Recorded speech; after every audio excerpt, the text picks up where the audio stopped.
should give you up. Found someone better, but baby, you're not. She's a roller coaster. Oh, she's a flame. I'm burning up inside, but I can feel no pain. I won't try to stop her. She can't be tamed. I'm so in love with her. I fall and try again. No, no, I ain't giving you up. Get up and try again. Giving you up. No, no, I ain't giving you up. I get up and try again. Giving you up. No, no, I ain't giving you up. I ain't never gonna give you up. Giving you up. No.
trusted friend or your sworn ally.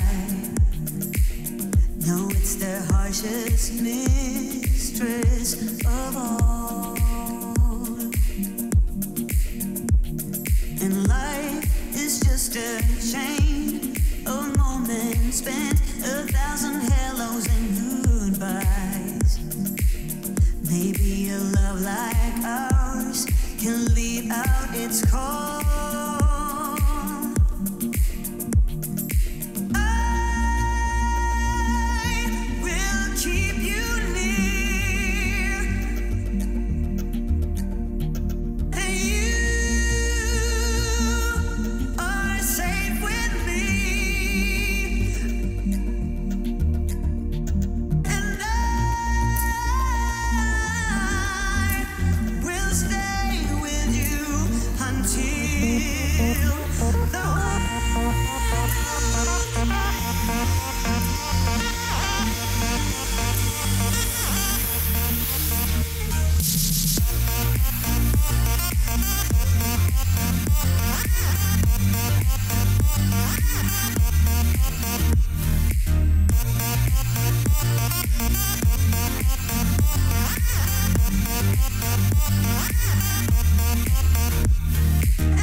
Seasons come and pass, one after the last, and along we go. The shift and pull of the tides never sleeps. But if I had a boat and oceans to cross, then I would sail them. Since I have this promise to keep, I will keep you near.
Hello, ladies and gentlemen. Welcome back to the Paladins Global Series, or I guess welcome here because it is Friday and it is a start of a new day, a day where Dredge is available to be played.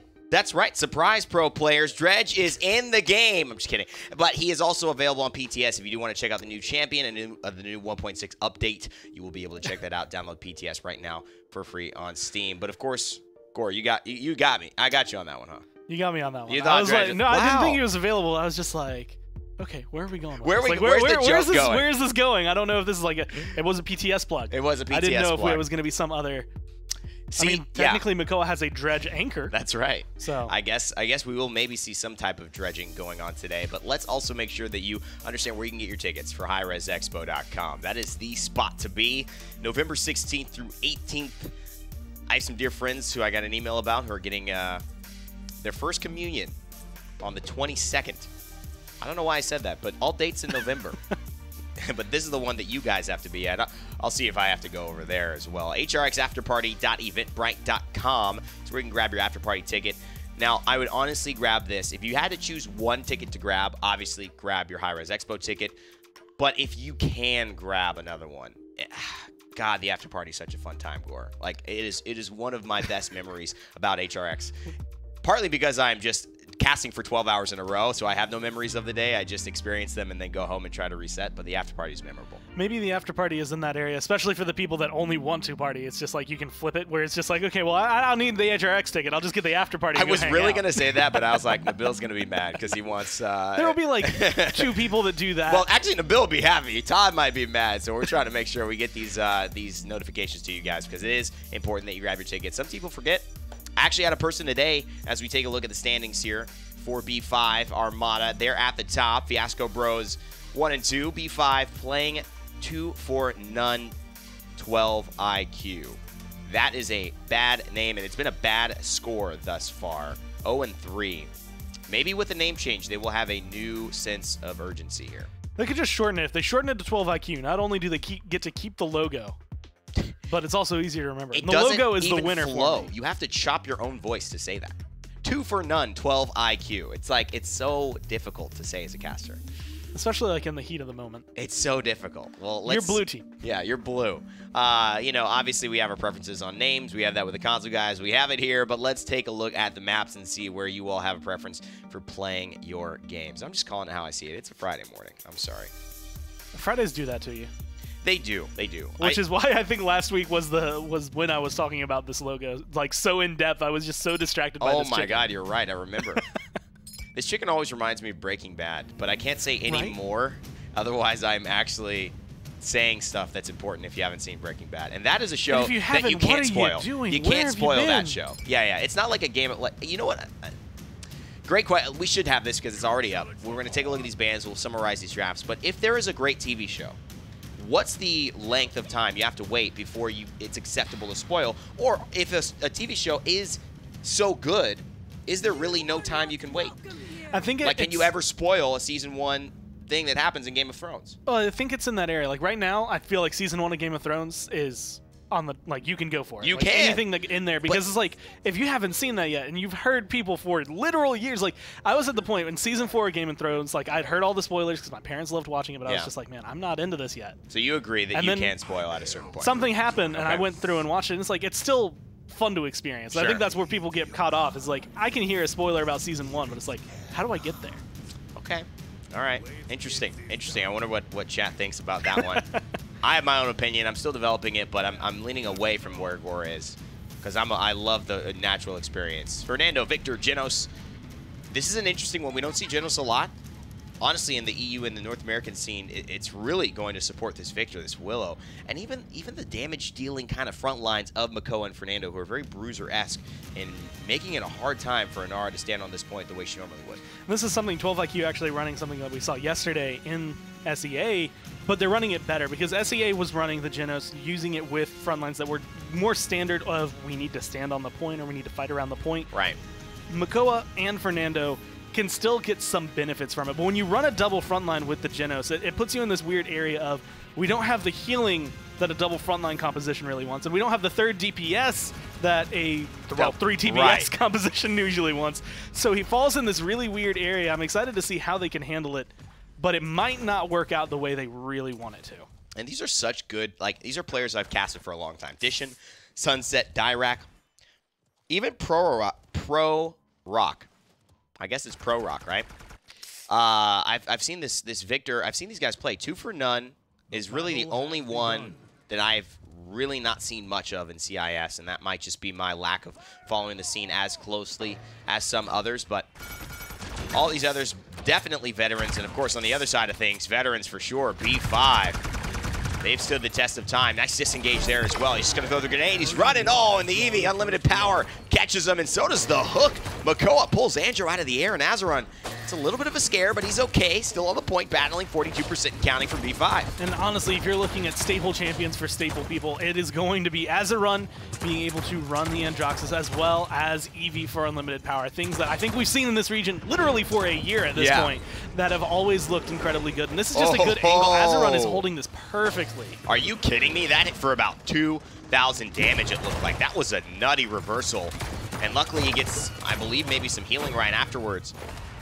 But oh boy, oh boy, oh boy, that was a big one. And obviously running heads will roll. We don't see a lot of Godslayer. We still won't see it because the extra ammo in the clip is just that vital. And any headshot, I mean, that could change the tone of a fight. And so far, Strongful's not waiting for that. He finds the front line, and the objective is captured for B5. And this is just an all-out assault. You're getting hit from essentially 3 angles. Eevee is either on top or behind you. You have Azaron on the right and Cassie on the left. Strongful being able to apply pressure and either pushing them into Androxus or catching them as they run away from him. Oh, this is a dominant performance, my friend. Dirac tried to live, but Strongful hit every shot. And Cassie, if she hits every shot, has so much damage in her clip. I mean, it is a disgusting champion when she is played at her max level. And right now, Strongful is not taking any hints from any players that aren't the top of the top. 7 in the quiver.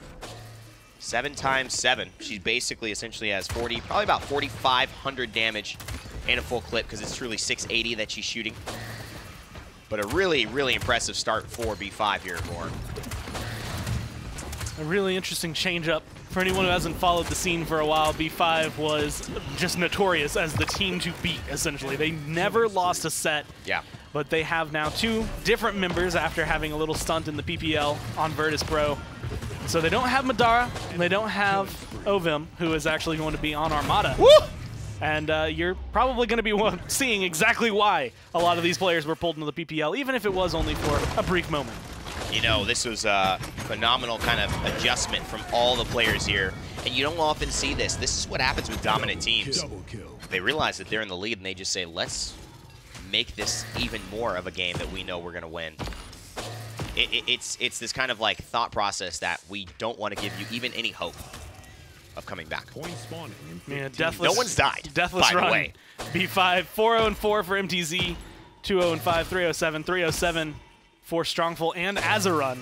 And, of course, both of them being able to find a lot. Unlimited Power has a lot of damage, though, and I think that's kind of where he's been playing. Like, he's just going into the backline again and just little poke here, little poke there, let Cassie or Androxus finish him off. I'm just making sure I'm the distraction. Dude, that was sick. I don't know if you saw that. It was a little bit of a spectator bug, but she was, like, soaring but also just walk gliding.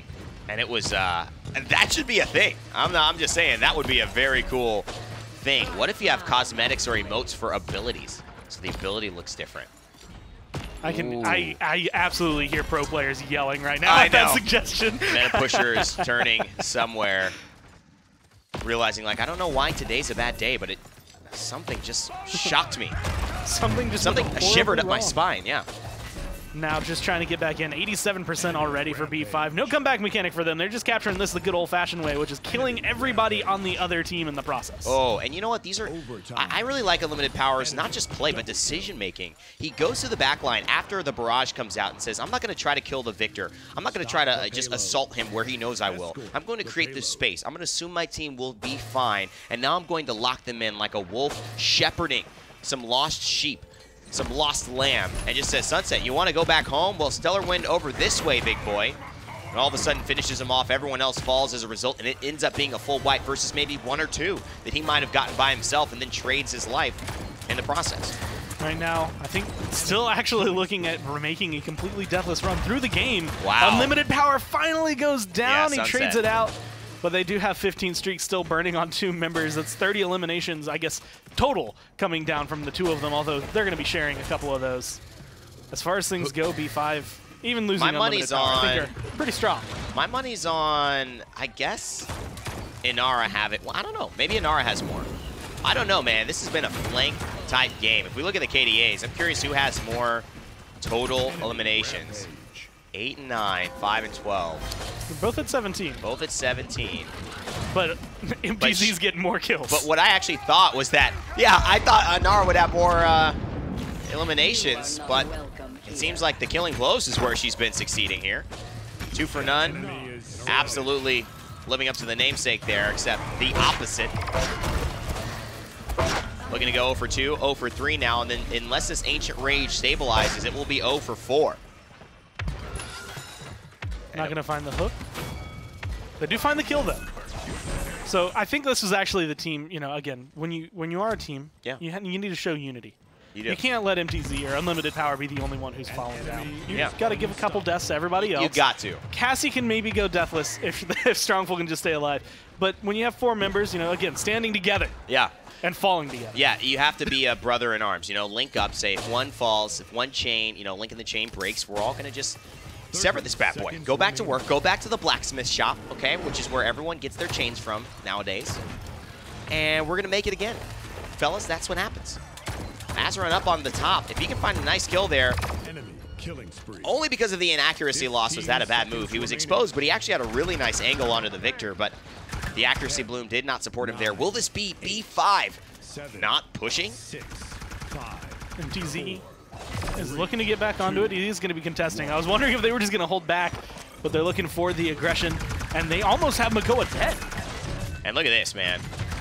This Victor's firing, but he realizes he's not exactly sure where all the damage is coming from, but he keeps getting, like, poked here and there, and he's like, I don't feel safe. And Unlimited Power says, that was a good feeling for you to have. It was a red flag, so to speak, because you weren't safe.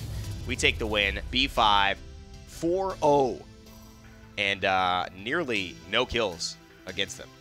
They dropped, I think, once overall. I think Unlimited Power had 2. Everyone else, except for Cassie, was running about 1. So maybe 5 total across the entire team. I'd be surprised if it was even 5. About but 6 yeah, minutes. In about 6 minutes. Wow, that was an impressive performance. That was game 1.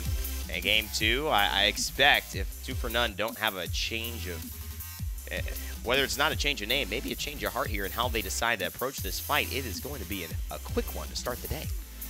It is, I mean, the top of the top, B5 right now, 3-0. Surprisingly beating Armada. I think that kind of caught some of us off guard last week.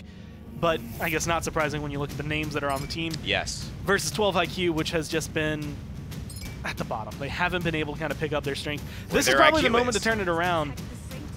But both snipers going to be banned out. Frog Isle looking comfortable.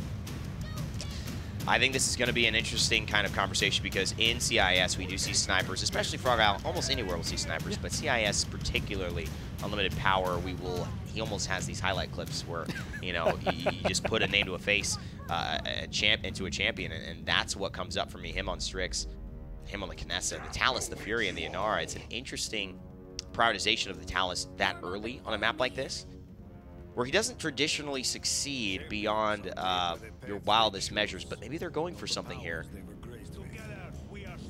Nope.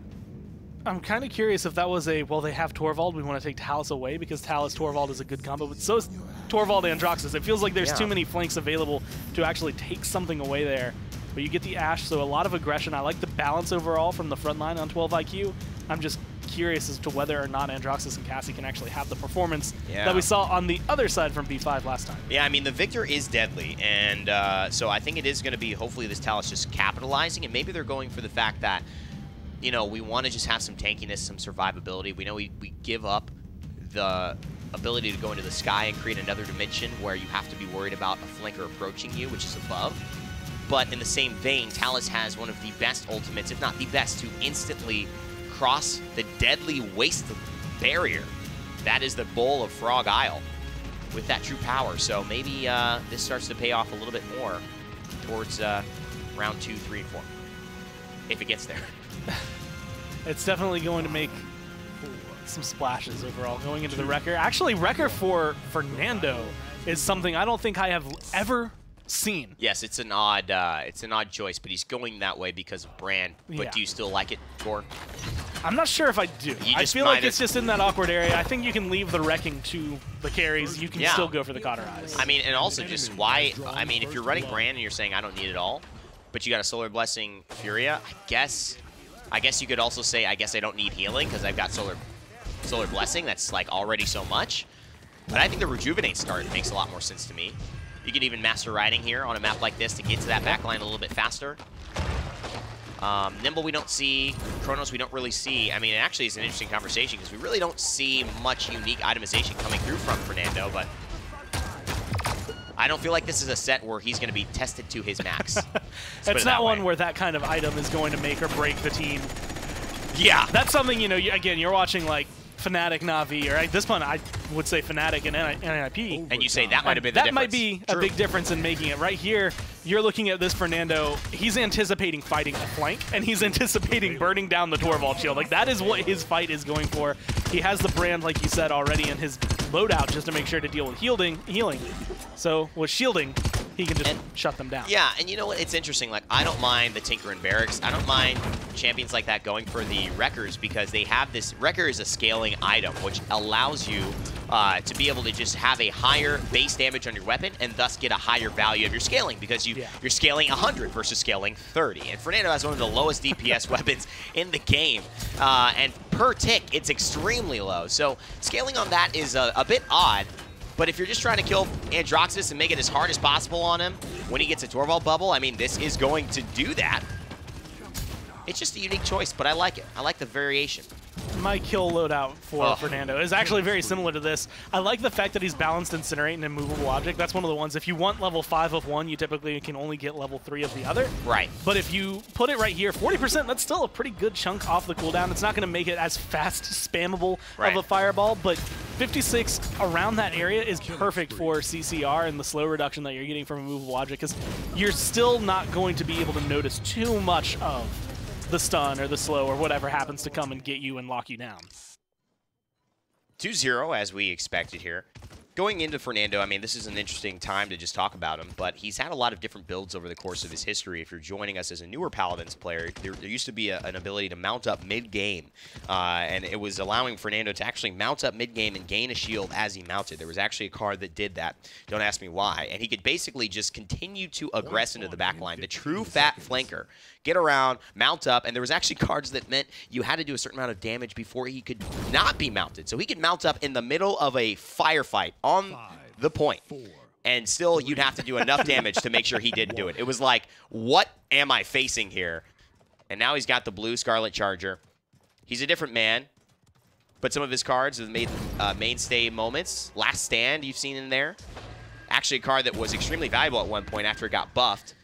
Once we had some sweeping card changes, and that actually is a very good value 1-point card for. I will say, I think it's also worth noting that Azeron is on the Fernando, the one that was playing Androxus last time around. That's going to be a Talisol in the air. Oh, he's going to get back. He eats all the dashes. Can he have it? Yes! But it does buy a little bit of time. It certainly does. That was cool. He took a whole trip around Frog Isle. Expenses paid by Strongful. But what he didn't realize is the fine print said, you'll die right afterwards. Or not. Look at that. Ooh. Can't believe he's alive. And Strongful was in that area where if that headshot was connecting, then that might have actually been a complete turnaround for the Androxus. Addition's just hanging out, and again, like you said, he has been one of these players. He's a veteran overall. So it's not too far-fetched to see him making plays like that, but at the same time, you don't expect him to be the one that swings everything right back in favor of his team. Being able to take the presence like that, he hasn't so far, I don't know, pushed back. An incredible amount of dominance, I think, here coming through for B5, and it just speaks to the testament of these players to be built up, to be dropped down, back into the PGS, and then also to continue fighting and proving excellence and improving as players. I mean, this is really Europe. I know Russia tries to, you know, be a little different and is a little different culturally and the way that they operate than some of the traditional states that are a little more connected in Europe. Definitely the language. Yeah, definitely the language barrier. I mean, but, you know, Sweden and, you know, England, they've got a language barrier, but they still make it work. I think what's interesting is that it's not far-fetched to expect that these players are still on your horizon, still on the thought process for potential PPL candidates. I still wouldn't mind seeing them come through, especially with the way that the PPL has been going. I mean, a lot of these teams have been improving, but these guys have always been like right at the cusp. They're just at that level where I think with the proper molding, maybe from someone like NTBs, they could become an excellent team. I think so. I second that one, Yor. That was it. B5 take the win here in set number 1 of the CIS region for the PGS. And, of course, we'll be moving on to set number 2. We've got 4 sets today, CIS, and then, of course, Latin America towards the latter part of this, I guess, early afternoon or early morning, depending on which side of the coast you're on, or maybe, I guess, in Europe, maybe towards the nighttime, right, as it's getting towards midday. Being able to come through. I actually think a couple hours ago I saw people from Australia going to sleep. So I'm assuming that OCE might not be joining us here. Yeah, maybe not OCE. Most other regions of the world. We do need it. Our broadcast times are not very OCE friendly, but you can't get to everybody, unfortunately. And this means that we're going to be moving on to set number 2, which will be our Fiasco Bros taking on Armada. And this is Ovim's team. This is the ability for him to kind of step up, continue showing that despite taking a loss last week, that they're well in contention for that rematch to be able to take a win and claim the top spot in this region.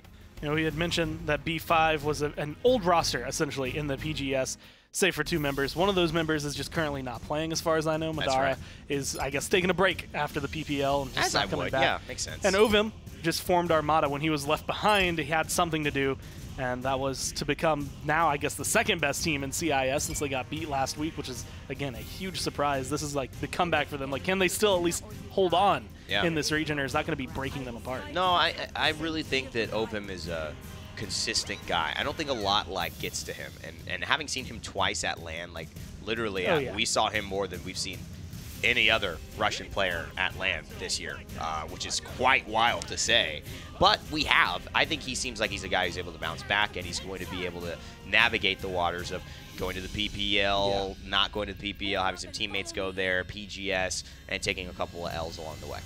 Well, Inara, Willow, Ying, Ashe, it's a very, very solid lineup. Doesn't feel as Serpent Beach as I would say a normal loadout or a normal lineup would really be, but Ashe is going to be really good on this map, and Inara is going to be incredible on this map. I think it's just depending on what this last DPS lock-in they have that makes the or breaks it, and it's Knessa. Yeah, and now this feels like Serpent Beach. You get your Ruckus, your Rogos, right? Leon, I think, is a decent pick. She can flex everywhere. First pick Leon is interesting, though. I think that's a very strong prioritization. I don't know if that's going to work out. They do leave themselves a little open and exposed with this Knessa at the end. One of their damage dealers at the top, not able to flex that onto a flank at the bottom to deal with the sniper. Will Armada be able to get away with it? Or will Fiasco Bros punish them as we head into Game 1 of this best-of-3 set? I hope you got your screenshots when you could, because Drogo's going last on either side is not going to happen too often, or in too many regions, or for too many teams. So that's coming through. And I feel like that's where Knessa felt solidified, like being able to lock in right at the tail end. You look at a counter for Drogo's, being able to take him out of the air, as well as someone who can kind of box with Kale here and at least keep him locked down, especially if you're going for the Eagle Eye, which Ineffable is, and you're finding headshots. Oh, headshots is where it's all at, man. I mean, Ekaz here holding down with Fortress Breaker. I wonder if we'll see the change and an interesting adjustment from Ovim to actually go onto the support. We do see him run the AR, run the front lines quite often, but with this new kind of roster that he started to bring together of some veterans and some really talented players, it is interesting that he's gone for the life exchange, Ying, a ton of healing. In his loadout, you'll see a card that is staple, that you really truly have to have, is Brittle 5. It is basically turns a 5-second cooldown into a 1.5-second cooldown. So it is a truly different play style, and gives her such a tremendous amount of healing, Gormizer. Right now, she's just standing on the objective. Inara staying nice and healthy.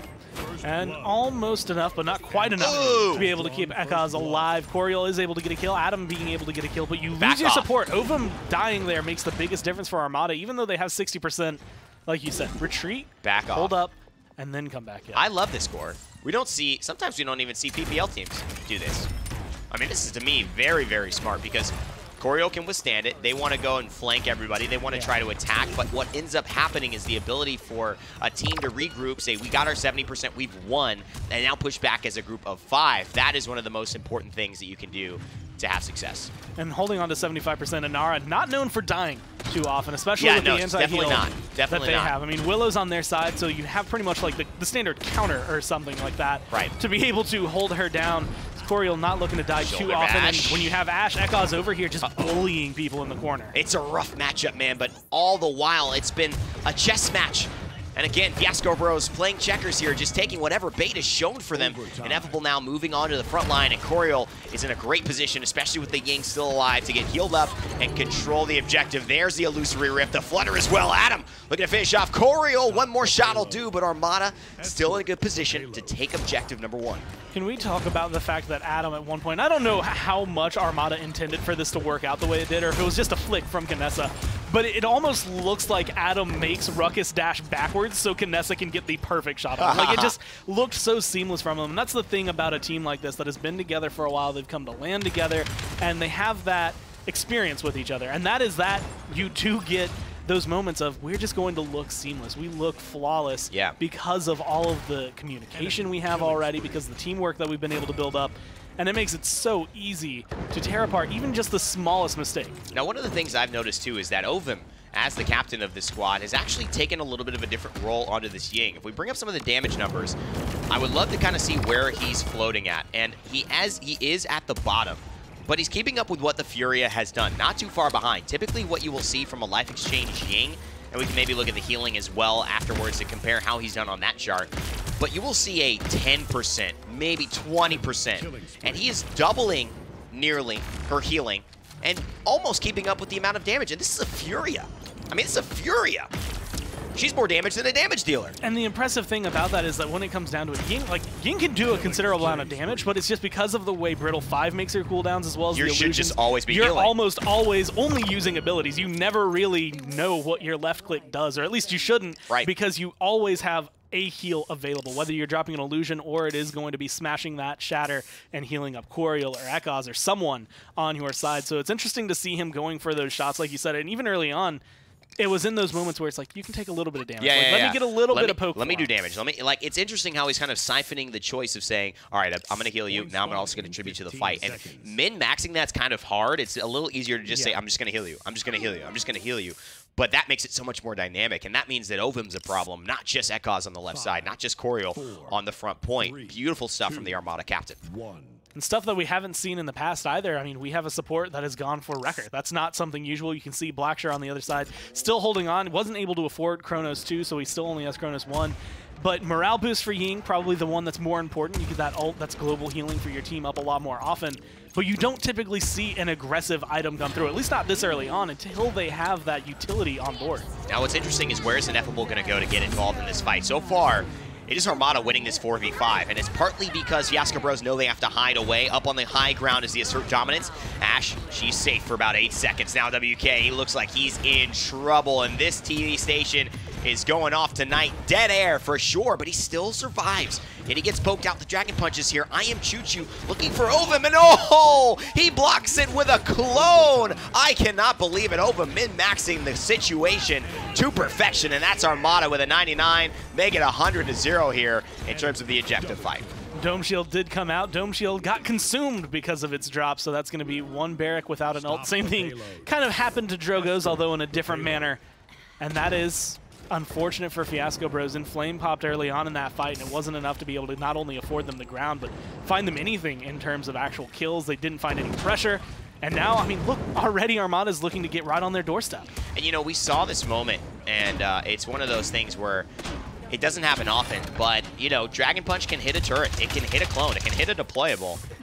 And if my eyes serve me, that is why Ovim placing that right in front of him, as he knew he could not outrun the Dragon Punch, he was able to survive and then turn the trade onto the Dragon. It's been a really kind of that kind of day for Fiasco Bros. Doing decent things, but it's just not panning out. Ekaz is able to just nimbly move away to the right side, and WK left without anything. In terms of feeling for Armada right now, it's a Friday. But for Fiasco Bros, this is a very rough Monday. It's a rough Monday. Things are just not going clean for them. Hexafire is available here for the Ruckus. They're about to have the Dragon Punch and the Inflame available once again, but it's finding the right moments to use it. I mean, if Ruckus stands still, which is probably the biggest downside to his ult, there's a Kinessa on the other side that's waiting for him to just stop moving. Ineffable going down, so this is like the perfect window of opportunity, but there's no one really to burn with your ult. And this is one of the things, too. We look at the draft, we look at what works and what doesn't. The Barrack Ruckus is a really rough draft to run against the Inara Ashe. I mean, just Inara in general is rough. But Coriol has had the biggest sleeper game because of the fact that he's just able to move onto the objective and nobody's able to get him off of it. Yorlac Spirit trying to get something, but now it looks like the assert dominance. It just looks like there is no way for this barrack to withstand the onslaught of these tanky tanks and this incredible damage from Adam. I think the best way to describe all the health bars on Armada that entire game is just down but not out. Like, they would drop and they'd get low, but they were never dying. Yeah. And that's kind of the big key is there was so many times that Nara is just like, man, that kind of hurt. And that's about all she had to say. Then some healing would come through. She'd be full health.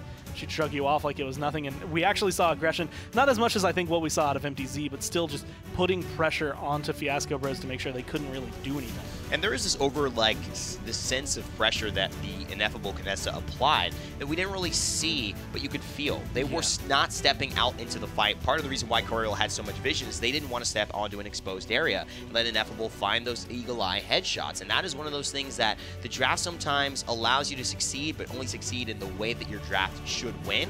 And they did a perfect job of isolating the opportunity to get that victory and making sure they did it again and again and again. As we finish this game off, we are ready for maps number 2. I don't know if we're going to be able to see that replay of the Ying Dragon Punch. I definitely wanted to confirm that Ovim did it, but we'll have to ask him on Twitter. He's usually watching these things. Ovim, did you block that with a Ying clone? I think that's what happened. I just love the way they play that. I mean, everything that they did throughout that map looked really good. And like you were mentioning with the Kinessa, it's not going to be something that I think we see here, but we've seen a lot of teams learn how to play around a sniper. Yeah. But with maps like Serpent Beach, it's a lot easier to figure out where they're going to try and isolate themselves to be out of that vision. And I think that's where Armada is going to be able to play that. Even here on Jaguar Falls, you're not going to use a sniper, but you can still use that pressure, kind of get an open area over here. If you can pressure them out, you know exactly where they can hide. And remember, Koga is available, and this is a map where we've actually seen Koga have some success. We've seen him test it out in the PGS in several regions, but I think that this could be an opening here if Armada want to get a little tricky. The Drogoz Makoa already applied. These are pretty good targets for Master of Arms because Drogoz, you just want to make sure you make him leave the sky and retreat. And when you have unlimited bullets, that's one of the ways to do it. And Makoa is just a big body on the objective, especially with Ancient Rage. 10,000 HP, that's a good thing to unload unlimited bullets into as well. But it's going to be the bear casting. Not often do we get double blaster. And it's partially because you're committing a lot into one single type of damage. It's going to be very, very bursty, but you're also looking at Willow Drogoz being very easy targets for, like you said, Barrack, Leon, Cassie. All three of them going to be perfect. Even Fury and Khan to that extent. All 5 members of Armada are going to be able to pressure them out of the air, so it's going to be difficult. I think it puts a lot of pressure onto Talus to perform at an exceptional level to be able to deal with them. Right. And what I like a little bit more about Armada's draft, instead of the Barrack Ruckus, is that Khan doesn't bring as much straight damage as Ruckus and continuous pressure, but what he does do is he has more sustain, by far. I mean, maybe double the sustain Ruckus might have on the objective because of the Battle Shout and his own shield. He can be a sponge for Fury to heal up, and that will help to maintain at least an advantage. The Inara, obviously, I believe, banned in this one, but it is going to be something that I think teams have to look at. On how is my sustain, and if I don't have enough sustain, should I even try to contest? But if I don't contest, how fast do I have to win this fight in order to get the everyone off the table and then kill the Inara who's been standing there by herself? These are questions I think that not even the best players in the world have answered quite yet, as the meta is still shifting. And I can't believe what I'm seeing. Is this truly a Davy Jones? No, okay, he was trolling. I was going to say. It was the biggest pickup. Would have been a great Friday start. In 2018. The Davy Jones Locker Makoa becoming the new meta. The hottest take, dude. It is incredibly fun to play with that talent. It is not incredibly effective. I think that is the way I've always described it. Like, if I know I'm playing with people, if we have a double front line, and you know your DPS are going to be able to just out-kill the other team, and it's going to be no problem, go Davy Jones Locker every day. But otherwise, probably don't touch it. Exactly. It's a fun one, but I think that's going to stay a fun one. I still can't figure out if that Ripen Gord Maldamba talent is actually one that might actually be OP in a game. I really want to see someone run it. Just in a game where, like, I want to see B5, Armada. I want to see them run that. Coriol actually finding the kill on a WK, Ineffable. And Coriol getting into the action, 24% for Armada. They took the objective, but now they are getting absolutely steamrolled here. You know how that would be if you could go for your Gord, right? Sorry, I'm still back on the talent. Sorry, Fiasco Bros, my bad too. Falling back. If you have that talent, instead of not just 50% chance to have another Gord, but if you make it stack up to 2 or 3 times, like it's only and now twice stacks or up threes. to twice, right? Yeah. But that would be all sick. of a sudden, people are like, man, who cares about Spirit's Chosen? Like, I'm going to be throwing this gourd. Like, as long as I can coat this in 6 gourds, you're going to have twice the healing all around the point. Well, with the gourd buff as well, it makes you think, right? Because, like, the gourd is the best. It's by far the most, you know, effective way to heal a team. And on maps like this, where like you coat a path of gourds, 1, even 2, even 3, all the way up this ledge, Ineffable Echoes, they could just fight in it. They could just keep walking. They're getting 300 healing a second. No problem. And I think that just changes the whole dynamic. It's a risk, though, because you don't get the standard, the guaranteed. It doesn't blend as well with, like, the Eerie Presence, which, you know, with Spirit's Chosen Eerie Presence, you're guaranteeing that 300 burst. But here's the Illusory Rift. Fiasco Bros realize that it is dangerous. Despite all of our casual conversation here, they are in a bad spot and close to being pushed on if they don't hold this choke. Adam getting taken down there, I think, is a great pickup for Fiasco Bros in terms of being able to just pause the game for a little bit. 1.5 minutes left, though, so Armada not only have time to regroup, they have plenty of time to push. And so you're going to have to find a little bit more than just a single kill onto Leon. You're going to have to start opening up. Coriel is actually in a bad position right now, and they could capitalize on it. They could. Oh, and they will. Adam with a double. Out of the skies, the Scion of House Ico says goodbye to the Dragon. Ineffable says goodbye to the Fairy. Adam gets right back on it. And he has himself a double-double. 1 minute, 4 seconds left. Armada Esports looking to push this one home. Adam dies, comes back, decides, well, you know what? I'll just get 5 kills anyway. It doesn't really matter. He's part of every elimination that they've been able to get since then. And they push it in. They lock down Fiasco Bros in their base. You can't really leave without taking too much damage.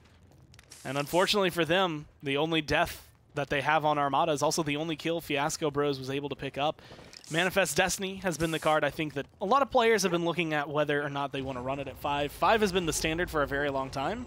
But in the last week, I've seen a lot of Manifest Destiny, like 3, being run out to maybe increase your Swift Jade to make sure that you could have some more Grace available to you, or just applying those points into loadouts that we used to see before Manifest Destiny even became the thing. Manifest Destiny is a great card, and I do appreciate that people are finding these cards in champions like Leon. And this is Paladins, right? Like, sometimes a card is absolutely horrible. Like, I'm sorry, like, I love you, design, but the CC immunity cards were horrible for a long time. They get a little buff. Suddenly, resilience, you know, costs a little more. And you're like, oh, man, this card is great. As a frontline, I can't get... Oh, my God, this is amazing. And you know what? That's what's so great about this game. It's like, you may not have a new champion, but the meta, the style could change completely. And all of a sudden, you're like, yes, this is the build. And it's just a whole new experience for a champion you've known and loved. It is ever evolving. And that's also part of where we will see some loadouts be a little different. There's a lot of, I want to say, similarities overall. Is actually Ancient Rage going to get popped, a kill coming through. I Am Choo Choo being able to find 2 off of Armada. With comeback mechanic, they can find a zone here. Fiasco Bros might actually be able to get themselves a point and stop this from being the onslaught of Armada. I mean, I think Armada could do with grabbing a point here. It's Jaguar Falls. It's one of the reasons why I like it. It's that, honestly, if a Drogo's, you know, and this is very possible, gets 2-3 kills, you know, you should win the fight. You should be able to zone. You should win the fight. That's the great thing about Jaguar Falls. It's why some teams love it, some teams don't. It's that it's relatively even. And so really, it's just all about the mechanical expertise. Do you hit your shots? And Ineffable right now has been hitting his. Adams definitely hit his. Double kill for both carries. And Armada Esports are going to make this a 3-0.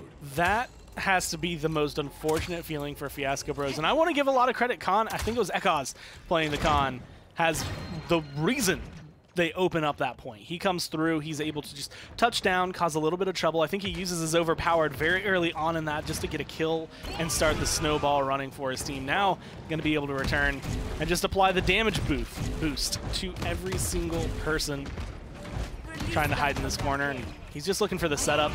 At this point, I don't know if Armada can really be slowed down, or it stopped, maybe slowed a little. Yeah, I'm not sure if this is going to be Fiasco Bros' day, especially with only 1 win, and I believe that win was onto a nice trade out there by WK.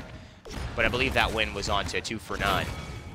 So not really able to take down the top dogs. I wouldn't expect it to happen here, but you never know. Jaguar Falls, again, like I said, it's about mechanically being excellent. And so far, WK's had a couple of nice moments here. I want to say, you said mechanical excellence, and I literally watched Ineffable roll into a seedling. He rolls right between, I think, 3 of them, one sitting behind a pillar. some mechanical excellence, maybe a little bit of mistakes, some slip-ups coming through, but Armada still looking relatively solid. What's the opposite of mechanical excellence? Being a doofus. He was just that was a doofus play. Being a doofus. You know, doofus and like butthead and like things like that are actually really great modern day insults because they're comical, but they are insulting, but not to the point where you're really like really being mad at somebody. I think they float that perfect area of when you were in elementary school, right? You don't curse. Yeah. But then when you get middle school, high school, those start being the thing. Learn. Like, it's you like just exciting. say a lot. And then all of a sudden, ooh, I said it. You hit like college, you get past that, and you're like, man, if I say like, then you curse too much. much. Like if I say the F word, like it doesn't make a big difference. Right. But if I call you an idiot, that hits you in the core. Yeah. You goober. You doofus. You ding dong. You ding dong. Dingus. I've called people dingus before. That's that is often one. my I guess pet name for Bellini is Dingus. Dingus. I also have she can be a real dingus. She can be a real dingus. I've had a very funny interaction in my life lately. I'll probably bring this up with Nick as he joins me for the next cast. It looks like this one's going to be over, Gore, so I don't know how much more time we have for conversation, but hey, overtime, you never know. 1 kill. He's got the Enlightenment. He didn't know what was beyond the void, so to speak. And so he was not willing to immediately go into the CC damage immunity and then try and find a kill. Although if he could have, that would have been an awesome play. You know, I could have helped. I was watching patch notes yesterday, recently learned some of the things that are beyond the void. One of them is a giant Kraken, as it turns out. The Kraken is, yeah. Double kill. Dredge's ult has to be one of the coolest effects on an ability I think I've seen in a long time. And I know he's not in the game. It's not something I think that is as prevalent to this matchup, but literally summoning tentacles of a giant Kraken to just kill someone within this sphere is awesome. You know what's also interesting is they bring the tentacles out. Like, what's cool about a Kraken is you kind of never see it, right? Yeah. That's what's cool about it. You see the tentacles. You see like something, maybe an eye. It's just this giant, right? Tentacled creature. You aren't even sure if it's truly like a squid or related to that. See, that's the whole point, like the mystery. It's like humans are afraid of the dark, afraid of the unknown. And so you play more to that, and it's, things are scarier when you don't actually see the thing that's stalking you, right? In a horror movie, you don't see the full reveal. You see it in a shadow. You see it around a corner. You see its hand. You see it's a tooth, right? And so I think that's what they did really well with Dredge and the Kraken. You see some of it, and there's still more waiting, but what has arrived is enough to do 4,000 damage to anyone around there. That's a Terminus reanimate. He at least gets a little baby Kraken on his arm. Yeah, I mean, that's Squidward, and I think that he's a little nicer. He's the guy he's the Kraken that calls you a dingus and doesn't just kill you. I think that's preferable. As if you're gonna wear one on your arm, probably the one that isn't gonna just immediately kill you. Preferable. Preferable. I absolutely agree.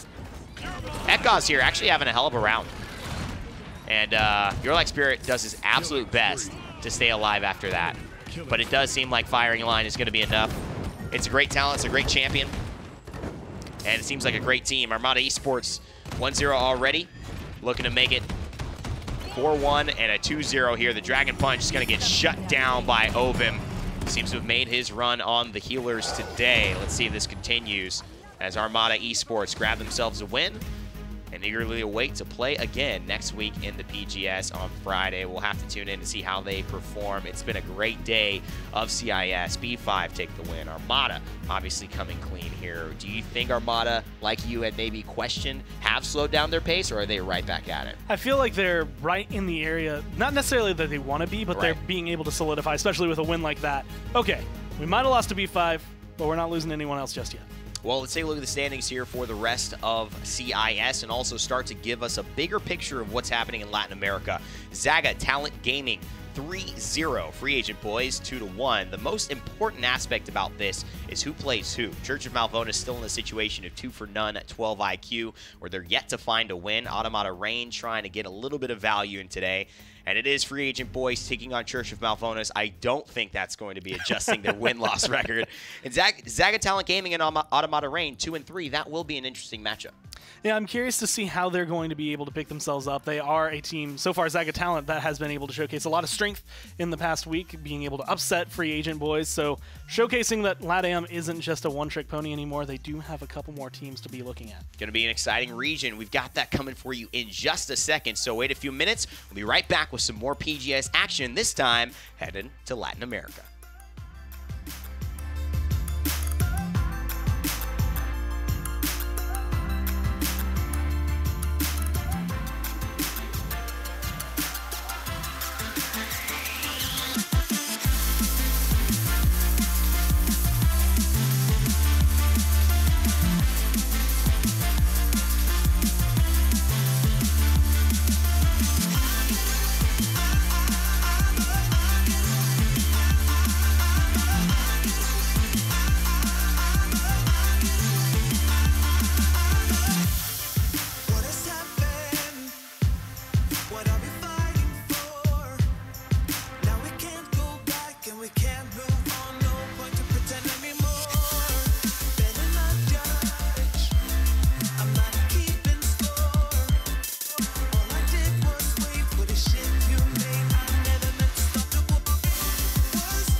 All right, ladies and gentlemen, welcome back to the PGS. We've got Nick Pretty-Archeo with me, Evan Rainday Rayner, to cast this Latin American region, which has been very exciting. It's been a lot of question marks for us. Is Hecate back? Is he not? Why? And, of course, I think today we will be actually seeing him back in the lineup for Free Agent Boys. Yeah, I mean, in his announcement, right, it's, I got this different job. I just can't afford to practice enough, I think, at this point. But maybe, sometimes in these weeks he's able to come through. I don't know. It felt like it's not you, it's me kind of conversation, right? Where it's like, I don't want to bring you down with my own troubles. I don't want to get my baggage into this. And maybe he's had a change of heart. Sometimes that is possible, as it doesn't seem like it was the team not wanting Hecate at his excellence. As we take a look at the sets and the schedules for today, yeah, he's just not good enough of a carry, I don't think. But as we move into this region, we will see Free Agent Boys taking forward Church of Malvonis, and this is the lowest placed team versus the first seed, and we would assume that this is going to continue. Second seed, actually. It's going to go pretty smoothly, I think, for the free agent boys with Hecate back in the driver's seat for at least half of their backline. That's been their biggest struggle, right? They're still got Hecate, or excuse me, Pule and Sadak up front, kind of doing what they do. And we always used to comment on, oh, wow, look how easy it is for Fuzzy, and, you know, they could play whatever they wanted and do whatever they wanted. They're just shooting fish in a barrel. And it turned out that wasn't entirely true. You know, even with Sadak and Pule doing their thing, the new backline was still finding moments that they just, you know, they couldn't get done what they needed to do. They were struggling. Yeah, they really, really were. And I think we'll see who the switch comes for.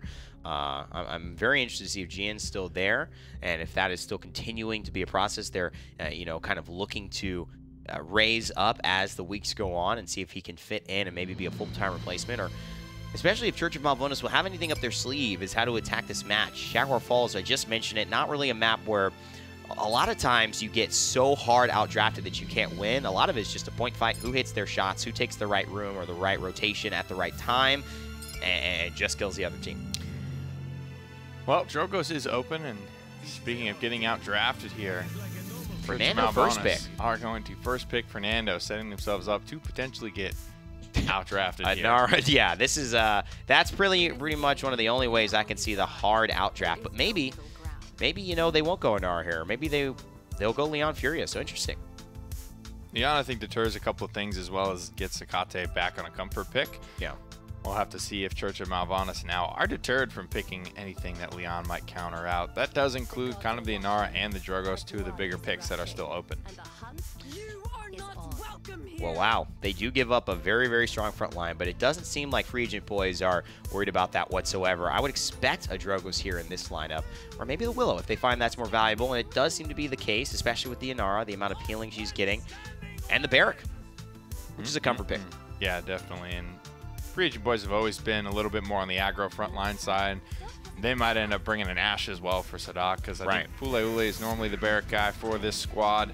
And Drogos goes 9th here on Jaguar Falls. The chosen blaster is going to be Willow for free agent boys, despite Drogos being open. And there it is.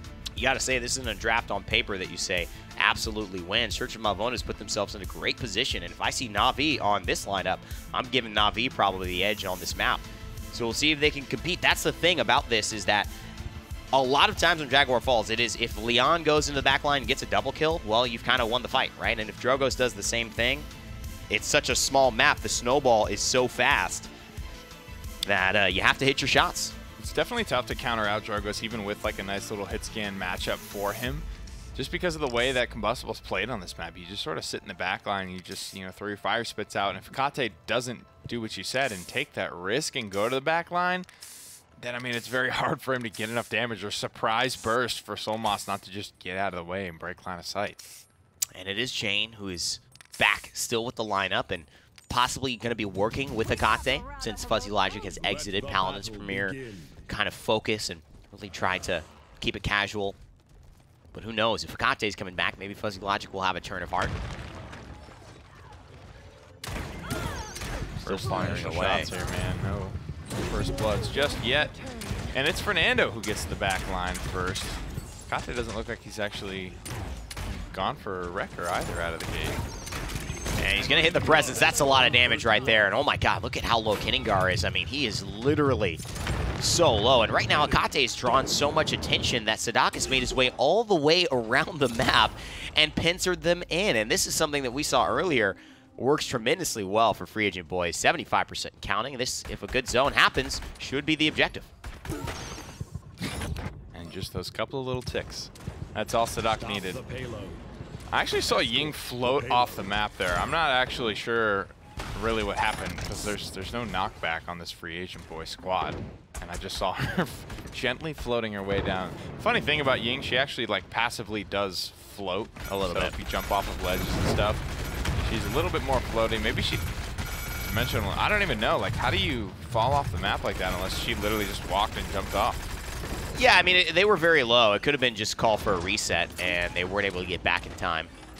Sometimes, you know, a team clearly doesn't have everything together, and the communication is a bit off. So not able to do what they wanted there. Jane getting some good damage. It sets up Sadak with the rocket barrage, the missiles, to be able to clean up I Am Phantom. So this first pick, Fernando, still not really holding its own. Although you can't really fault the lineup. I also have to say, where has this Tyra been for Church of Malvonis? Not making an impact whatsoever thus far. Yeah, that's a big part of it. And, you know, throwing out those marks, making sure the targets get there, that's, you know, Fernando can then go back and do even more damage. Sadak, he knows where the enemy team's got to be. They have to be on the payload, looking very much like Phoenix was yesterday. Yeah. Once it was time to rock and roll, once the conversion was imminent, that's when he pops his Hexafire and zones everybody out. He was also responsible for First Blood. And it was. Yeah. Slipping off the map there. Yeah. I don't know. I think he might just fall back and say, "You're dead. You're dead." All right, let's try it again. But Dampener 5 here for Sadak. Nice and healthy, 4,750 health and extended magazines. Decent little one-pointer there, just getting some ammo back when you're moving. It gives you those last-minute bullets. Yeah, those are always great ones to have, just emergency reserve bullets. You never know when you just need that one more shot, and you don't want to bear that entire reload animation in mind. Church of Malvonis, they don't even really get enough damage out to get their first round of ultimates up in that first round. But that's what we're used to seeing from free agent boys. That's how bad we're used to them beating people. The illusory rift comes out. Sadak knows there's no way he's getting through all that healing. Hopefully he's at least called out Fernando. Yeah, they gave up the right side, which is interesting because it did not work at all to allow Sadak to be able to take the left side. Now Sadak knows that he is getting a little bit of trouble. Apparently that did not hit. And maybe it went through the, I don't know how that didn't hit, but it seems like Sadak tried to get the heal, and now he's just going to patiently wait. But look at Puleole holding the left side as well. This barrack has literally kept 5 members, Church of Malvonis, at bay. Locking it down, brother. And that's the magic of the front line of the free agent boys. And Hekate manages to pick up 2 as well with the space created. That's the difference this time around. You have to say, like, even in that first round when all we did was watch Hekate, he sort of like winded it up, kind of like, you know, cracked his knuckles a little bit, and then he went to that super, you know, aggressive dark side, dumped out his burst combo, and then Sadak was able to just come in from the back and clean it all up. That's the type of play and the type of confidence that we haven't been seeing from the new backline of free agent boys. Sadak here approaching, and one of the things they do so well and why they have been so dominant at the PGS is they really, one of the only teams consistently that do not get outdrafted at LAN. They do put themselves in the best position possible to be able to succeed, and then they play their drafts well. They truly hit you and match what you're giving out right back. So it's one of the things, can they continue it with or without Hekate is going to be my question. Oh, man. It's super funny to actually watch Ruckus's left thumb when he's just like tap firing like that. So he's just like in there playing like a video game, spamming.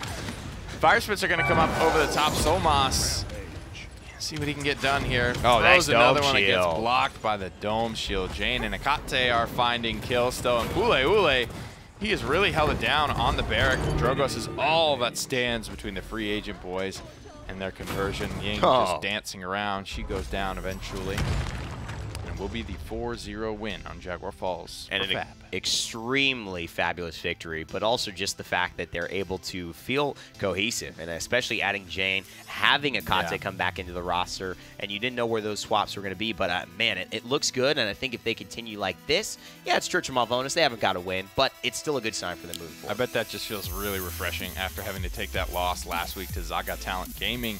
The new up-and-coming squad here in Latin America with a lot of older names, but finally coming together. You know, you got free agent boys losing some powerful players, and that gap is really, really starting to close. We'll see if Hekate sticks around for more than just this week. Let's head back to the map screen to see where free agent boys will take this set and maybe put it away. It'll be Ice Mines, and seems like Church of Malvonis taking it there. Actually a very good map for free agent boys because they always get brought here. Yeah, and I think this is one where, you know, I'll look at maybe what I think could have happened in that Hekate's sitting at home. He realizes he hasn't been training, but still, you know, could have maybe played in the PGS, and he sees them lose that big matchup. All his boys, Crimson, Puleole, Sadak, he knows they're grinding out there, and he's like, if I was playing, man, we would have been.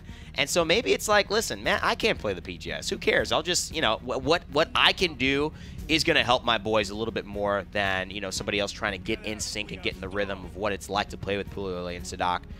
And I think the big thing too, Nick, is that those guys know how to play around a star. You know, Jane, not yet a star. The other filling members aren't a star. And there is a special way to play and navigate when Crimson is like, I'm pocket healing only Hecate to carry us. And like, Sadak, make sure you stay alive. I'll get you if you need it.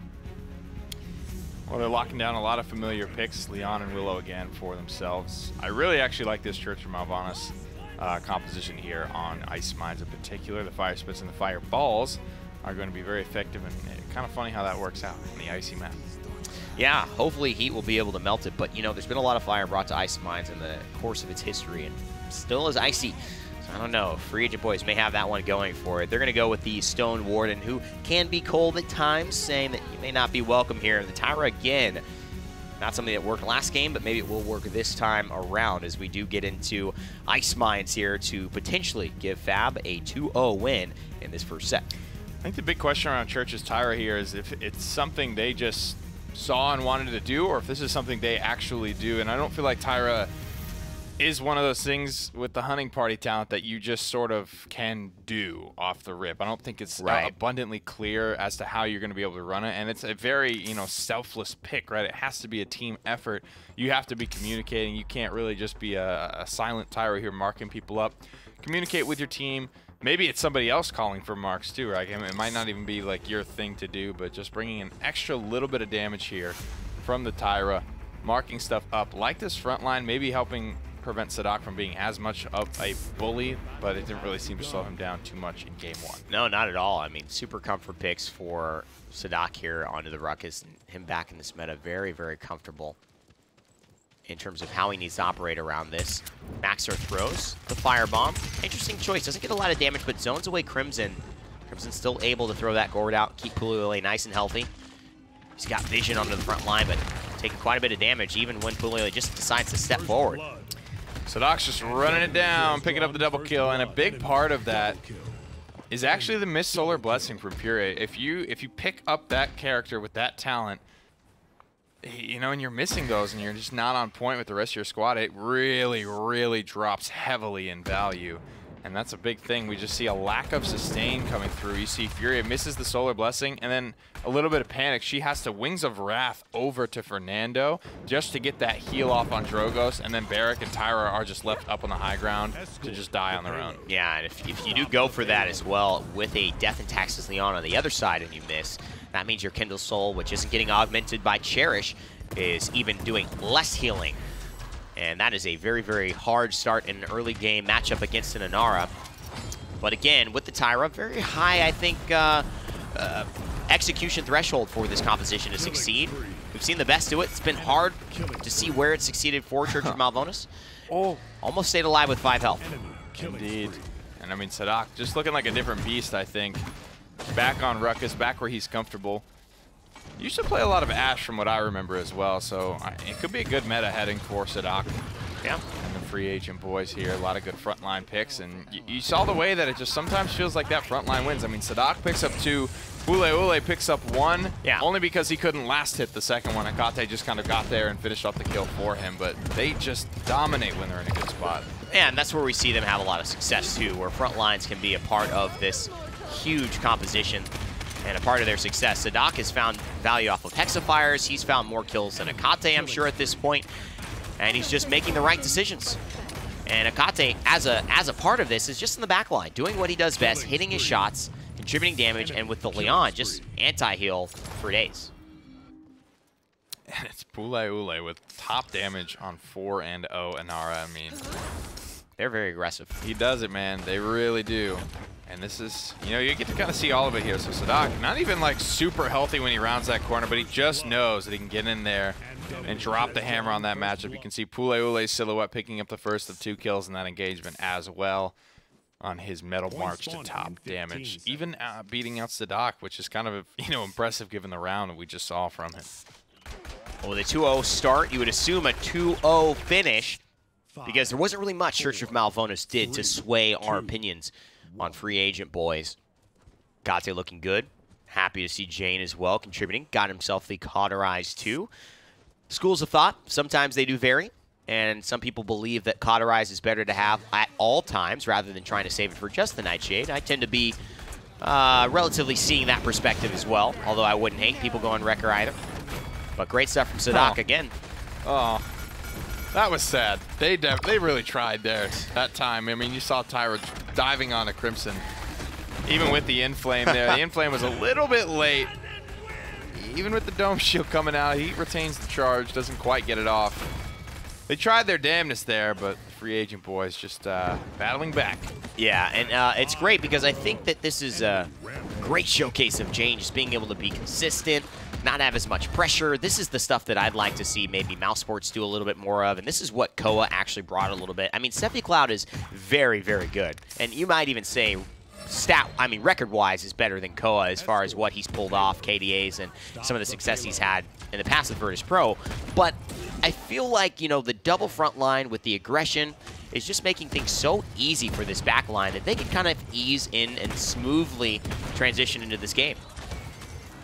Well, the Nightshade does connect here, and Free Agent boys look to hit the gas pedal on potentially their final push of the set, and it looks like it might be that way. Sadak works his way around right as the pressure from Fayflight is connecting as well. The Seedling is going to force back Drogo. Solmas, one more shot will do it. Flutters forward and finds the Nightshade, pushes the support back into spawn. You got to say the setup is there, just got to hit the home run. And he's doing everything right. I mean, you know, this is what they are missing with Fuzzy. The thing that Fuzzy brought was that Drogos and that Willow, obviously, the blaster play. But then he was also able to flex onto things like an Androxus. And so I don't know if Jane has that in the toolkit or where he stops, where his champion pool lessens. But this is definitely a good week for him. Fluttering up to the high ground here. The Dome Shield comes out. Jane's actually going to fall down there. Pula Ule still very healthy. They got Ultimate's available, and Sadak's going to hit the trigger on the first one. Yeah, I mean, Kinnigar's by himself there. Don't enlightenment towards this one. Akate's got it ready for you. The shield comes up, and oh yeah, it will fall. This looks like Free Agent Boy is going to clean it up, and Akate put an exclamation point on his return.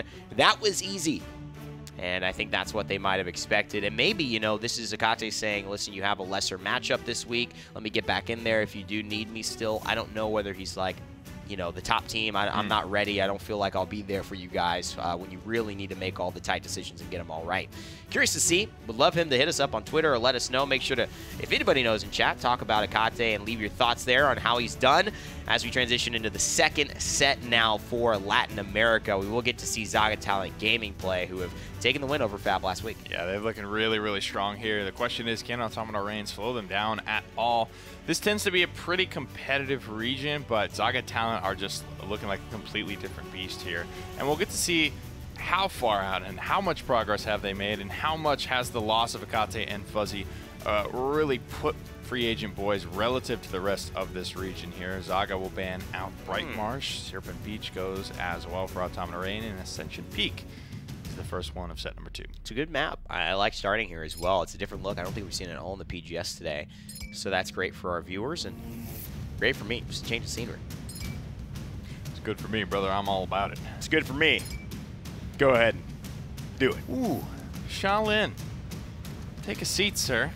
I'm not sure if that's a high-tier ban, but definitely something that at least opens something else up for Zaga to respond with, and that's the Makoa. It's true. I mean, you know, you finally get called up just to take a seat. Yeah. Shaolin. Poor Shaolin. I mean, golly. Golly jeepers. Golly jeepers. And it's not like the worst. It's like a Vivian-ish ban, right? Maybe a Vitalis ban. You just open some things up. The Makoa and the Leon now against the Khan and Nara Furia. This is a definite strategy. Let all the dangerous things be available. And they all are, and they're all getting picked. And Willow, I mean, they'll get the Drogos on Automata Reign if they want that too. But do they dare? Do they dare? This one is a little bit of a different story. We talked about Jack Falls can be hard to counter out Drogos just because he can sit in such a safe position. They can't see you coming from the whole way away. Ascension Peak is a little bit more open up. It's a little bit less of a risk for, I think, Leon to get in there. Maldamba, that will round out Zaga Talents Gaming. I don't know. I like the first 3 for Automata Reign. Definitely. The Victor's the question mark there, but you know, not an immediate puke face emoji there. You can definitely pull it off. I think if you see that on Free Agent Boys, and you know Akate's on the Victor, and you know Pulili and Sadaka are on the Kananara, you feel really good.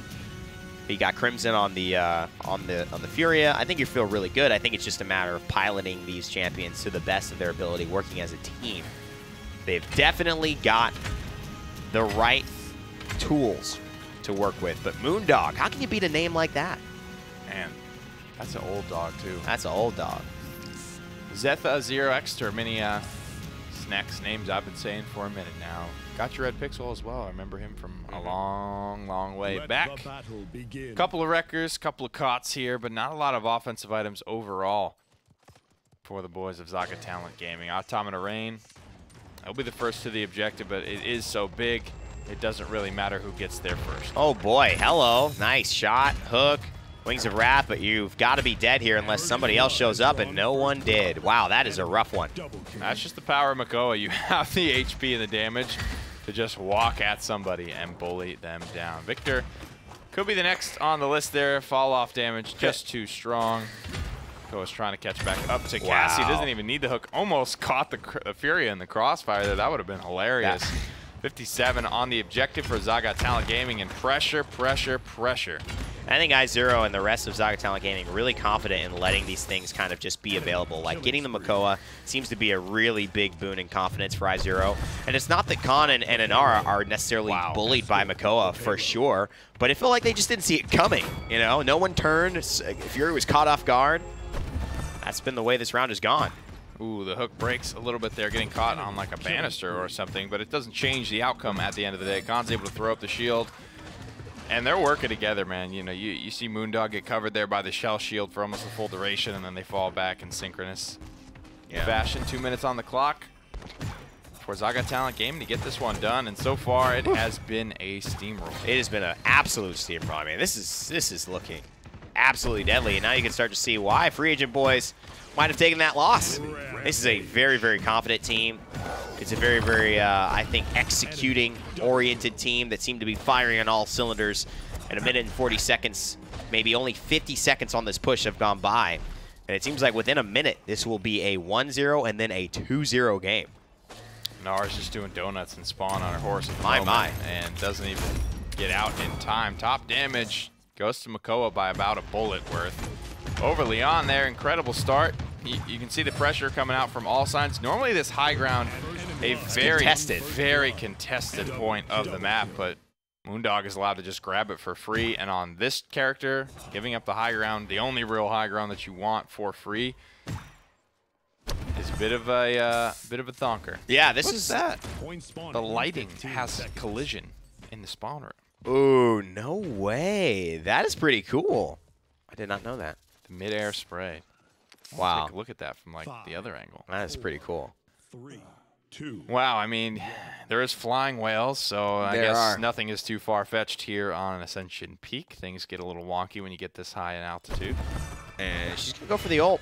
And this is smart. I think I like the change because obviously the high ground was contested and it is a complete switch up. She misses the dead zone, but it's isolated Witchek so much. I mean, no one is there, and this is the big problem. It's like, where are Automata Rain? They are not playing as a team. There's no support for when one person gets in trouble. They just got so deterred by that Fae Flight and that pressure that was coming down in the doorway initially. Everyone then turned turned their sights rather onto Inara. That's when you could have maybe come out, poked your head out a little bit here, and as you can see, Automata Rain just head right back up to the high ground there. They weren't really contesting it super hard. I got your Red Pixel, maintains control of it at the end of the day. Leon diving in here. She wants to pick up a couple of kills for herself, and she will. Exterminia trades out 2 for 1. And now you still have a little bit of, you know, sustain with the Khan, which is one of those things that does make this a little bit better for Automata Rain. You lose your Furia, but Parangel can still keep a few people, at least himself, healthy. He's going to Commander's Grab away, and that just tells you how this fight has gone. He feels like he is in danger. Shield almost about to break. He gets hooked, and that's it. Snakes with the kill. And iZero right back to just bullying this Furia. Walking people down in the back. Zaga Talent grab it. Another payload. He's done. Up and down. Poor Inara. This has just not been her day, and it's interesting to see just her get rolled over on the objective, but she's always dying pretty much last. You can see that Zaga Talent, they're just leaving her up. She's not much of a threat. All she does is maintain control of space. Nice little knockback there onto Fernando. And great on I got your Red Pixel to steal it back away. Yeah, it's the support frontline synergy, but it's also just the team unity and synergy. I think Wojciech is feeling that his team is nowhere near, and what is the point, guys? I go out by myself, and that's how I feel. I'm just dying. None of you are here. And again, look, no one is around. Furia has no line of sight, and that's partly not their fault. It's due to the really strong presence of the front line, whether it's Zetha or whether it's I0, pushing the backline damage dealers and the support away from their target to heal. Extra minion trades.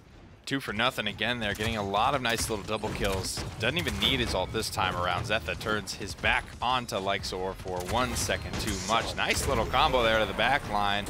But it's the double fear onto both front lines that might tell the tale of this team fight. The Solar Blessing missing again. It's going to take a barrage just to stabilize here. Automata Rain with their first round of ultimates doing a good job slowing Zaga Talent down. But I don't know about the full stop. And with the Cassie, even with the Furia, Khan and Victor, you've got enough damage to make sure you kill somebody pretty quickly. But can you call it? It's been the issue all day. And another Fey flight from the Willow up into the air. Looking for a target. It's Wojciech isolated on the objective. The Inara again playing solitaire.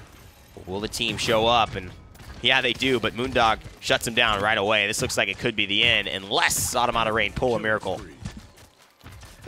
And Flame, Miracle, same thing. And a lot of Solar Blessings missing here again.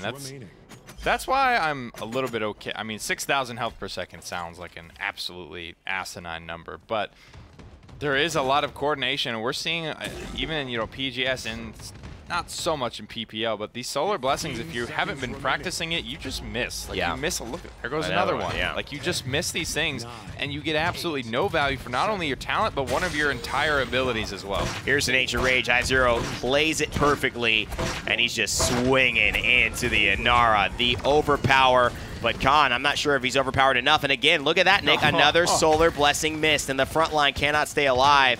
You got to say that maybe Sir Unknown has just not had a good day, especially with I0 bullying him in the back line continuously. Zaga Talent Gaming with a 4-0 on Ascension Peak. Takes a little bit of time in round 2 to finish it off, but they do finish it off indeed. And those Pyro Strikes, they're so slow moving. That's why I say it has to be a little bit of a team effort there. Like, just call that obviously you're throwing it in the general direction of that front line, but just call that the beam is coming so that front line can just take a little quick peek back and, maybe catch it or something, because that was simply way too many to miss. Listen, they're on comms as we head into maps for Game 2, and they can't even hit their Solar Blessing all the time. If you're yelling as a Furia that, like, front line, you're missing my Solar Blessing, you suck, get over it. Don't pick that talent in casual and expect it to always hit, or the front line to never miss it. It's just hard to do. Big payoff, but it's got a big risk as well. Luckily, she still gets to heal. Even if that misses, you still have Kindle Soul. It's not the value of Cherish, but with Light of Dawn, you're still going to keep someone relatively healthy. Either want to keep something open, but now that their first pick, the Shaolin ban being continued here, just tells me that maybe it's just a comfort so they get Makoa for somebody on Automata Rain. I think it's so they get a good front line, and I think I0 likes to play the Khan, he likes to play the Makoa, and he just literally just leaves one of those big front lines open so they can play their style. And to me, it works. Like, keep doing it if it keeps working. Automata Rain now with a Khan and Nara, but that doesn't seem to be threatening to Zaga. Grabbing Leon here as well. Willow and Drogo's banned out this time around. Fernando will go second here. A lot of lockdown on this front line. I like the zone control. And I love watching the Andro here. I think that's going to be a lot of fun. Yeah, and the Vivian also. That'll be great when her new skin comes in 1.6. And Talus as well. He's got a new skin, but he's the same old dog. Another Ice Mines Game 2. Interesting how this is kind of permeated Latin America PGS. I'm not sure this is the standard second map, but hey, trying to take down the top dogs. Automata Rain willing to do anything. Doesn't seem like it's been enough, though.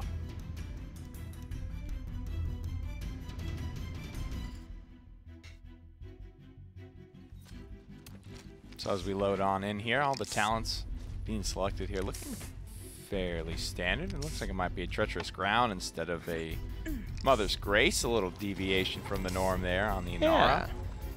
You love to see it. You love to see it. Maybe this will help, Wigek saying, I'm being ignored. Yeah. I'm being dove past, right? Right. Let me just go ahead and drop this down and It does create not some only space. increase the size of the warder's field, but the cripple as well, of course. You can't dash through it, and because of the increased size, it's basically the size of one of these corridors that you would breach into the objective room through.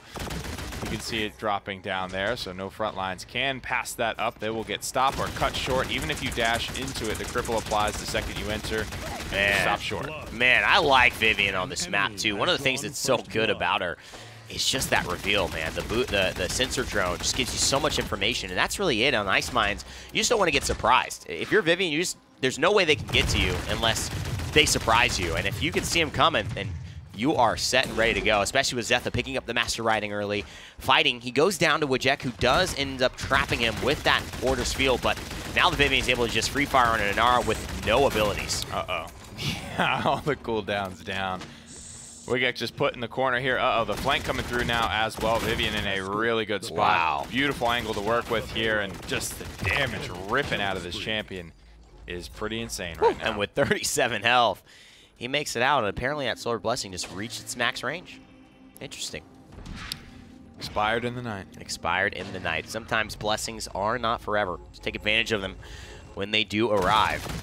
2 minutes and 8 seconds now. Zaga continuing to push on Ice Mines. It hasn't felt like Ice Mines here. This has been a very fast round one, and already 50% of the way. Zero back on Makoa as well. Still feeling comfortable and Wing his way to victory, despite a couple of champions being taken away this time around. The comp switching up pretty significantly here. It's still Zaga Talent in the driver's seat. He's fishing for that hook. He wants to grab somebody up off the high ground. Not a ton of damage to try and force him away either, especially with the Solar Blessings. Looking, and the coordination here, you're going to probably see Zaga Talent not miss many of those. Yeah. And right now, I got your Red Pixel finally shutting down Exterminia on the Androxus, but Moondog's still alive on the Vivian, and this is, you know, he's played this round really well, and Vivian is very much the victor, but the cunning, truly living up to her lone, living up to her title, as in 1.6, Victor's living up to his title very, very well. The Lone Wolf literally turned into a wolf, but Vivian always maintaining this aspect of being stealthy, taking, you know, not the damage, not the hunting aspect, not the blast burst, it's just more of just, I know where you're coming from, I got a gun, but at least I'll be a little tactical about it. You know, there's not a lot of cunning things about Vivian, in my opinion. Except just LMG, deflector shield, massive rocket launching sentinels up on the either shoulder. I mean, what is cunning about? Like she's. It's that she plans when she's going to. I guess so. That's it. You know, the sensor drone is really the only thing about it. But I think still that's such a big distinction about her. And on a map like Ice Mines, I think honestly makes one of the biggest differences and becomes one of her biggest strengths. Whew. As to why she feels confident. Just, you know, she knows where you're at. And it's the start of the round, really, where it makes the biggest difference. That is a yikes. A lot of damage there at the end. Shooting the fish in the barrel. Feels like a budget hexafire all the time coming out when the Sentinels are here. Numbed Heart and one step ahead. 2450 health for Miss Vivian. And the Runic Ammunition, just a nice little, you know, 1-2 pointer. I actually don't mind it, especially if you are going sapper rounds, because you're going to get a little value off of it. So why not? You'll get more value off of it than any other talent, right? I mean, it's your version of Life Rip, right? It's a couple of, you know, there's not, I don't know, many loadout cards that jump out at me that synergize with the talent cards for Vivian. So that's a nice little one that I think you can pick up there. Yeah. And Khan is having a hard time, too. One of the things that he's not great at is shielding. It's good to buy time, block little things. He's actually really excellent at saving that for, like, an Enlightenment or saving that for an ability and just block, put it back down, continue fighting. But he's really hard-pressed to be able to withstand damage from Moondog here. If he puts that up, look at that. He's got half a second, then he's dead. There's really nothing he could do. And that's another dominating performance. And he's still got the, I guess, what are these called? Sentinels? Sentinels. Out and active. Zaga Talent Gaming ready to run over Automata Rain. Full deicide. One of the cool things about these bad boys is that you charge them up while they're out. So the next pair is ready to go when and if this pair gets destroyed. And most of the time we see things like, you know, a Willow or a Drogos being a big part of why. And destroyed or died, so Moondog is going to lose their Exterminia. And everyone just diving on this zone, just trying to slow them down. They don't really care if they die. Their goal is to prevent an overtime, but prevent an overtime they have not. And Nara managed to sneak through. Yeah, it was smart, man. This could be collapse. I mean, this is Ice Mines with comeback mechanic as well. Don't get walled off. That's the only thing they need to do. I would be up there ready to drop ready to drop my Warder's Field, to be honest. It looked like they missed 2 ticks here. Oh, maybe. Okay, Zephyr charges in. I was going to say. Zephyr getting a little low, but here's I0. Is Ancient Rage available? No, it's not, but the Androx is a Cursed Arm. Is he going to be able to use it? He is getting that heal, and here's the wall. He gets stunned as well. Extremity, he gets the Solar Blessing, and now that's a full health Andro. I0 goes down, but look at this. He's got the Accursed Arm trying to find the Moldava. Can he make the hero play, Nick? He's dashing in and dashing out, buying time for his team, and somehow another Solar Blessing to reset his health. Just a little bit too much. Oh and my God. Oh my goodness, he might be running the dash reset on his punches instead, because he hasn't thrown out a single reversal here. Zaga Talent Gaming, against all odds, bring it back in truly cinematic fashion. Wow. I gotta see this loadout, though. I gotta know. Abyssal Touch, yeah. And that's the benefit, dude. That's what happens when you pick that Solar Blessing, and in the right time, in the right moment, it gets its maximum value. He gets 2 health resets. He basically dies 2 to 3 times in that fight. But he just gets all his health back, and it's, again, another Androxus dashing, punching, dashing, reversal. What an awesome showcase of the synergy between those 2 champions. Beautiful stuff. No more ultimates, though, for Zaga Talent Gaming for the time being. Fernando very close. Ancient Rage very close. The Overpower comes out, but this is one of those maps. There's nowhere to, to put this Fernando that he's going to die outright. Dear God, the double 2 for 1 with the Enlightenment. Gets the full recharge on it as well. Look at that. So it must have been just shutting down the streaks, I suppose. I love that. I mean, I love the ability for both teams to kind of clap back at each other. We haven't seen it as much, but Automata Reign, not the worst team here. This is I guess the 1 and 3 seed. So, trying to find some value, trying to get things going and show that they deserve to be in this conversation. It's not gone great for them today. But there could be just some draft issues as well. I mean, Makoa 2 times in a row and Zero feeling this confident. That is a problem. Oh, the Enlightenment just whips, dashes it away, hits nice, the punch, dashes it right on back. You could see Lexor trying to dive that one to at least trade out, but unable to complete his goal. Young Andro is very, very slippery today, getting a lot of these resets done. High risk, high reward, and right now you're seeing the reward. That's it. That's what it's all about. And Moondog and Exterminia feeling confident as ever with their front lines. 40 seconds left.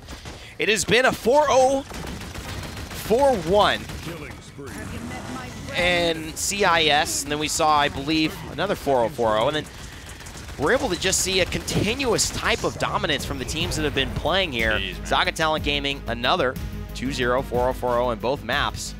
Boy, oh boy, they're looking good, and they are definitely holding on to first place this week. They did a really good job getting whatever champion it was, whether it was Vivian or Andro or Willow, getting it to that spot it needed to succeed. You saw the Vivian there, 2 rounds in a row, uncontested on the high ground, just shooting fish in a barrel down on the objective point there. Beautifully played by Zaga Talent Gaming.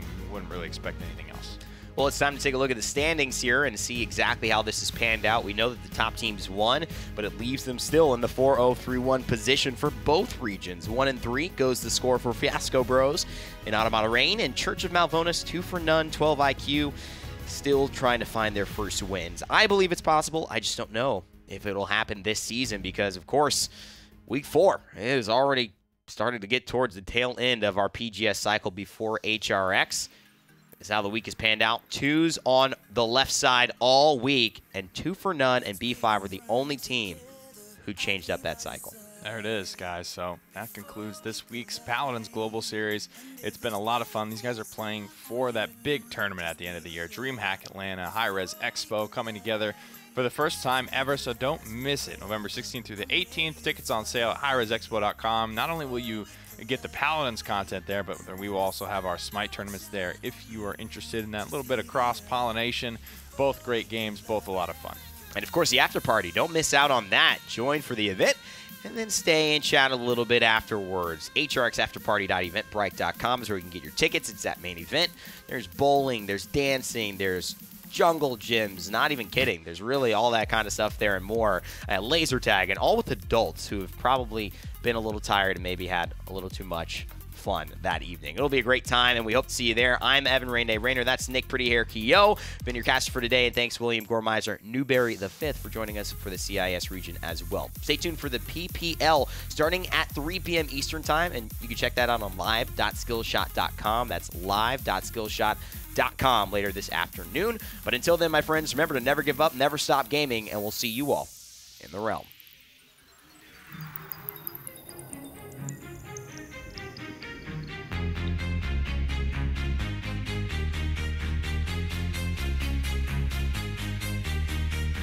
Let's make a run together, I'll be by your side before we collide. And if the sky falls down on you, just beat it up before we collide.